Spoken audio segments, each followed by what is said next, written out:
vous pouvez profiter de ces... Vous savez, il y a des moments où on arrive à la salle, où on démarre un home gym, un entraînement en home gym, et on sent qu'il y a un flux, qu'il y a une lubrification totale de tout le système nerveux, les groupes musculaires, tout réagit bien. On sent que les barres vont être lourdes aujourd'hui, que ça va bien passer. À ce moment-là, ça ne sert à rien de faire du travail lent. Mieux vaut chercher à faire du travail explosif, et voici pourquoi. Parce que ces séances-là vous permettront de dépasser des points de palier, des plateaux comme on dit.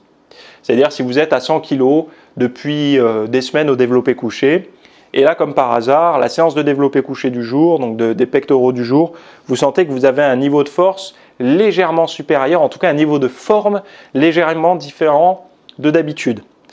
Ce n'est pas le moment d'essayer de faire du lent. Ce qu'il faut, c'est essayer de briser le plateau que vous avez mis en place depuis plusieurs semaines. Donc vous allez mettre vos 102,5 kg par exemple sur la barre, après échauffement, après montée progressive. Et cette montée progressive, on ne s'économise pas sur la négative non plus. On ne s'épuise pas pardon, sur la négative. On va tout envoyer en explosif pour passer ces 102,5 kg. Moi, je sais que toutes les barres que j'ai réussi à dépasser, donc les plus importantes ont été 100 kg, 110, 120, 130, puis 140.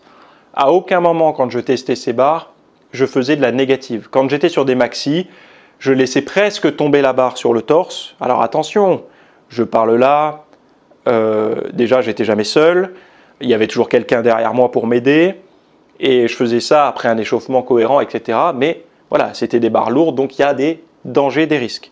Mais la barre, une fois décrochée du rack, elle tombait quasiment à vitesse libre. Elle était à peine retenue. Et en fait, elle était retenue vers la fin, ou pour ne pas m'éclater la cage, elle était retenue et j'envoyais le maximum. Pourquoi? Pour récupérer le maximum d'énergie, ce qu'on appelle d'énergie élastique, pour qu'il y ait un effet rebond maximal. Et je me servais un petit peu de la cage aussi pour envoyer le maximum d'énergie sur la poussée. Donc, c'est une forme peut-être de triche pour certains, mais ça permet psychologiquement de dépasser un palier, parce que la force est très mentale en fait. C'est on ancre une nouvelle charge d'entraînement dans son réseau nerveux, quoi. C'est ça, on a été capable de le faire, donc le fait de se sentir capable, vous savez, il y a une citation qui dit que vous pensiez que vous allez y arriver ou pas y arriver, dans les deux cas, vous avez raison en fait, parce que alors c'est pas ça exactement la citation, mais ça veut dire ça, ça montre bien la puissance de l'intention.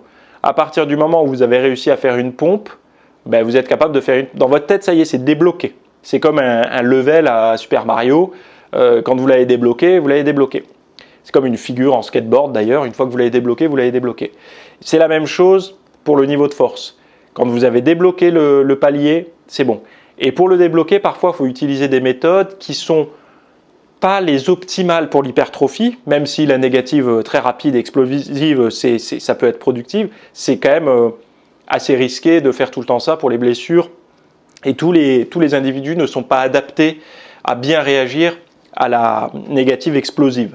Avec une vitesse, ils ne sentiront pas leurs muscles en fait. Il y en a, moi par exemple, j'ai besoin quand même de sentir mes muscles travailler, de ralentir un petit peu. Mais quand je dois prendre de la force ou quand je dois augmenter mon niveau de force sur un exercice, là j'ai une stratégie force, pas une stratégie hypertrophie. Donc voilà les nuances qu'il fallait préciser par rapport à ça. Donc ça vous permettra de vous entraîner de manière plus intelligente. 2 jours contre...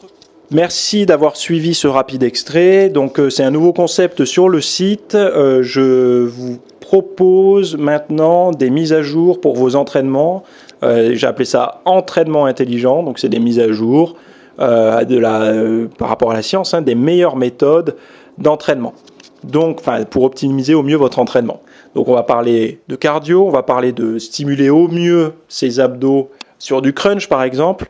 De solutionner des problèmes de plateau au niveau de stagnation sous forme de force à l'entraînement, de quelle est la meilleure façon de performer, est-ce que c'est mieux avec telle ou telle récupération, et vous allez voir que en fonction des exercices, c'est pas la même chose.